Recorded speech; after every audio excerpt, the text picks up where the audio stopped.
Welcome back as we continue our weekly fan and press luncheon with JMU men's basketball coach Matt Brady as the Dukes return home to the Convocation Center after 3 consecutive road games. All were victories. We go back last week, we knew of the Towson win 63-61 on the Ron Curry buzzer beater. Then the Dukes went to Delaware on Tuesday night. Had a big run between the two halves, 22-3, and then rolled on to a 67-54 win against the Blue Hens. And Saturday went to Elon for the first time in program history. Shot the ball extremely well, 61%, the best shooting night for the Dukes since the 2011 campaign. 86-75, the victory over Elon. And, Coach, here you go into this week, 2 weeks remaining in the regular season, tied for 3rd place in the Colonial Athletic Association. You're setting yourself up pretty good right now. How do you feel about the team? Well, I feel good about where the team is and how we've played recently, but we've been on the road, and as we know, we've done well on the road. I've just been apprised of potentially we should be wearing purple uniforms, and I'm actually going to take that under due consideration. I think that's a smart suggestion from our crew over here. But, you know, I thought that our guys really hung in there. We're very resilient in all 3 of those games. There were, you know, I think each of those 3 games were very different. You know, Towson, I think, as physical team as our league has in the CAA, and you know, they beat us up on the glass, but I thought that we had a really good second half, and Ron Carey makes a great shot. At Delaware, I thought that we played a very complete defensive game. To hold that team in their building to 54 points was really significant, and I thought we did it in a very team fashion. I thought that everybody played a terrific game defensively and followed the game plan. And then against Elon, I think a team that has really scored the ball, you know, in their building, you know, all season long. I thought that we had to just kind of outscore them there for a while. It's not the preferred method, but I thought that we got stops when we needed to, and obviously strung together a lot of baskets at Elon.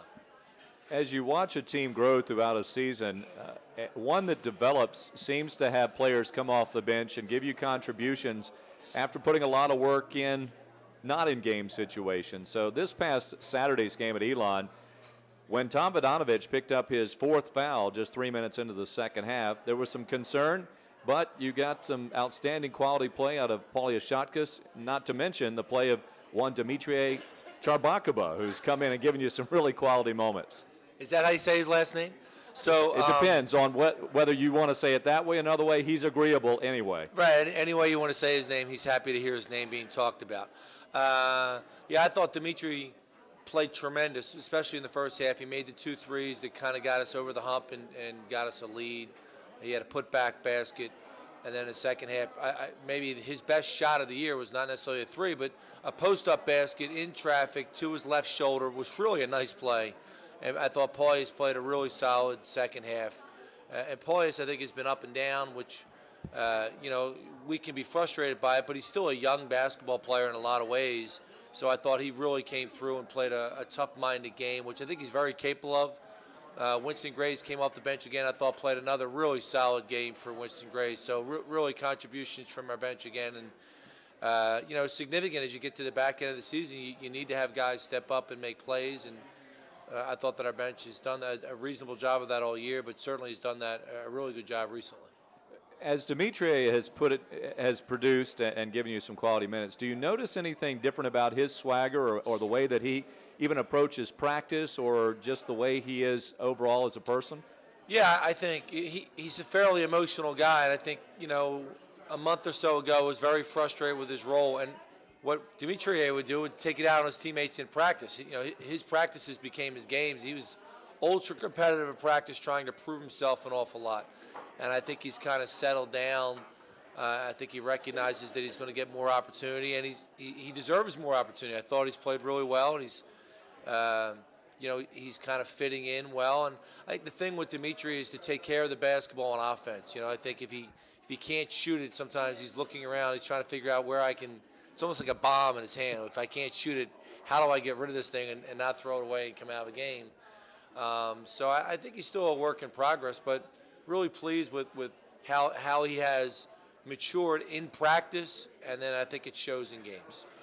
He obviously has come out in his young playing days of being a three-point shooter, but how much can you anticipate that he gets down low, that he gives you some post play? Well, we're hopeful. We're not planning on anything, with respect to that. But I would say to you, in practices, he's been our most efficient scorer in the low post of anybody on our team. Uh, you know, there's not a lot of great post scoring with their back to the basket in most teams in our league. But even in our own program, we practice day to day. We're pleased when we get some productivity, practices or games.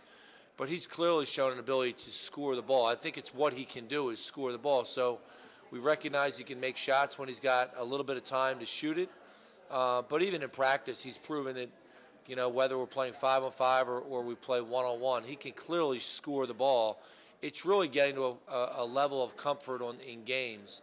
And I thought in that third game, in 3 games on the road, that shot that he made in the second half is what we see in practice when he takes his time and is comfortable.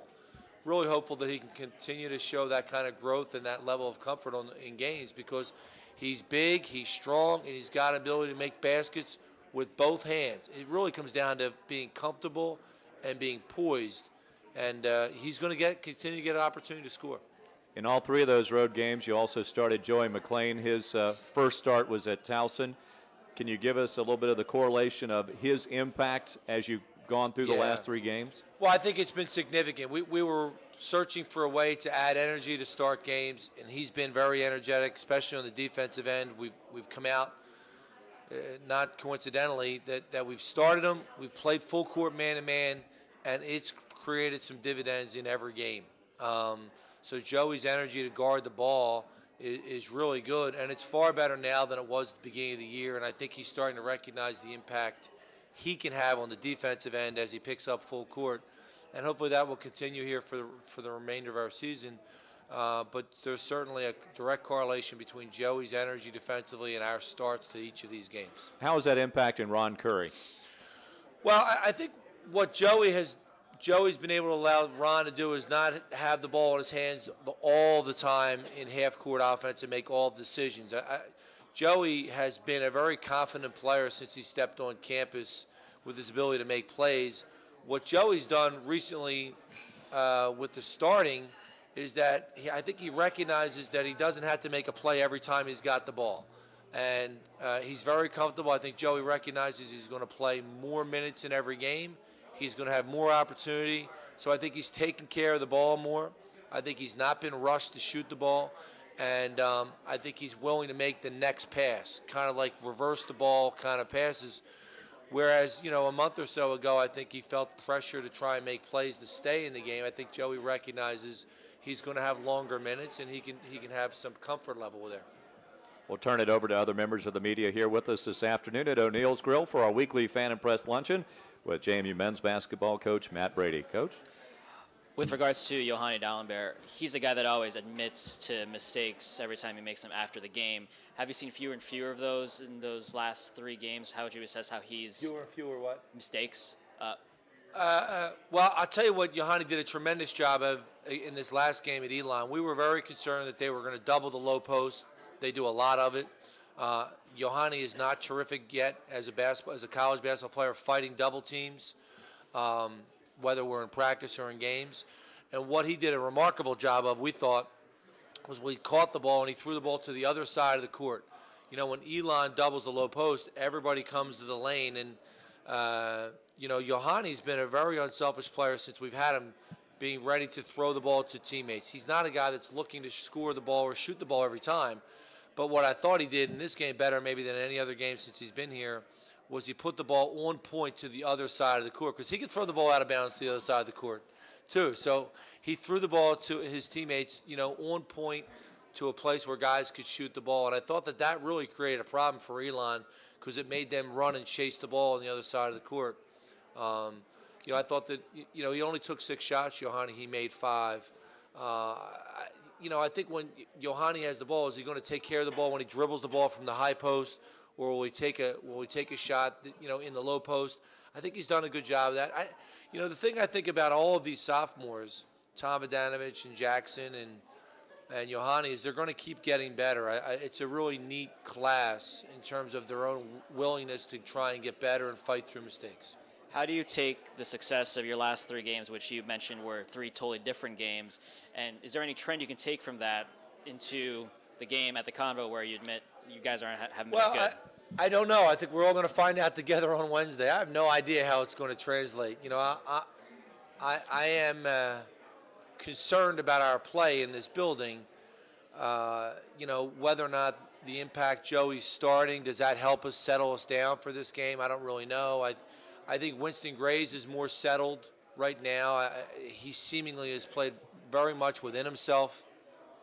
I don't know if that's because he's coming off the bench or he's just played more games as a four-year college player, but hopefully all those things together, Joey starting, playing man-to-man, full-court defense, everybody being a little bit more settled, kind of know where the shots are coming from.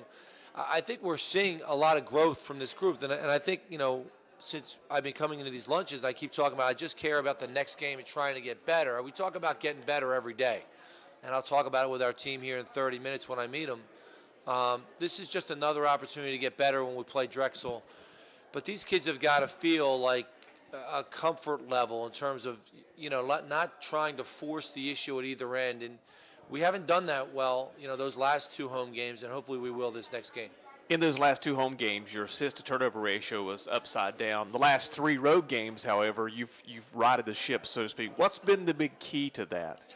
Well, I think at home our guys have just been really excited to show everybody that they can score. And I think when we've gone on the road, clearly we've taken better shots. We've gone deeper and longer into the shot clock on the road than we have at home. And I'm hopeful that we'll continue to play very settled basketball like we have on the road. I just don't know. We're going to talk about it again, and we're going to go to practice. But without, the fans in the building, watching this team, I don't know how this group is going to react. We can talk about it. We can show it to them on tape. But we've got to come out and execute. And that would be the word that I would use with our team is we've got to execute the same way at home that we have on the road, because we really have played nice basketball, on the road. But I do feel like this group feels like their back is to the wall again on the road. And we haven't felt that way necessarily at home. But hopefully we'll see more of that mentality here on Wednesday. You've talked about their level of play improving. You see improvement out of some of the younger players. What about their basketball IQ? Are they really starting to comprehend what you're coaching them to do? Yeah, I think that's a fair question. I do feel like this group is learning. And we're young in so many ways. We're young, in year, sophomores and freshmen. We're young in basketball. Tom Vodanovich, Yohani Dallenberg, they haven't played a lot of basketball. And they're young in game experience. And so I think we're gaining experience. We're gaining, preparedness. We're learning how to use the scouting report. And, I really like where this team is headed. I hope I can say that at 9 o'clock on Wednesday night. I just feel like it's like Christmas Day. We're going to open this box again, and we'll see what's in this box. I just hope we're all pleased with the direction of the team on Wednesday. Figured I'd write about Dimitri today. After Saturday's game, you told me you feel like he's the hardest working guy in your program. I went back and looked what we had written about him when he first signed with you guys. And at the time, Seelig had written that he could factor immediately into the rotation. What kept him off the court so long? This is his third year in the program. Well, just basketball IQ. And, I think you even see it in any one possession when he gets the ball. You're not sure. Nobody's really sure what's about to happen when he catches the basketball. But I think, his strengths as a player are starting to outweigh, his uncertainty as a player. He's very young at basketball, and he's still learning. I think he's learning every single game. And the great thing about Dimitri is the fact that he has not played as much as he would like to, has not dented his enthusiasm for trying to get better every single day. And that's remarkable given how much he has not played in the last couple seasons. I give him a world of,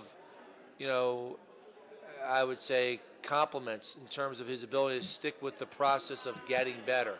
So many young people in every facet of life want immediate gratification, and Dimitri has not been rewarded for all the hard work that he puts in on a daily basis, but recently he has, but it hasn't really changed, his work ethic.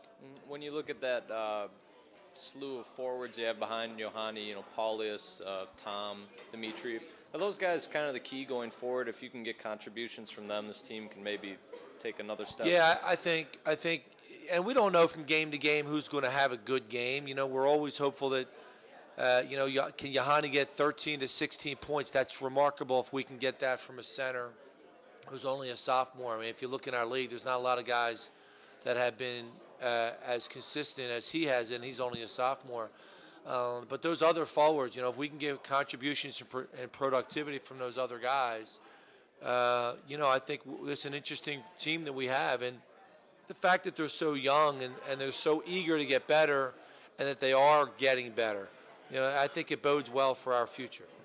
I think there was a 5-week stretch this season where Dimitri did not appear in a game. So I'm assuming those were all coaches' decisions. Yeah. And what leads you to give him the chance that's kind of led to his rise here? Well, I think it's a number of things. I think the up and down nature of the productivity of the other guys. I think the fact that he's worked really hard. I think he's earned the opportunity to get in games. And now I think he has been productive in the games.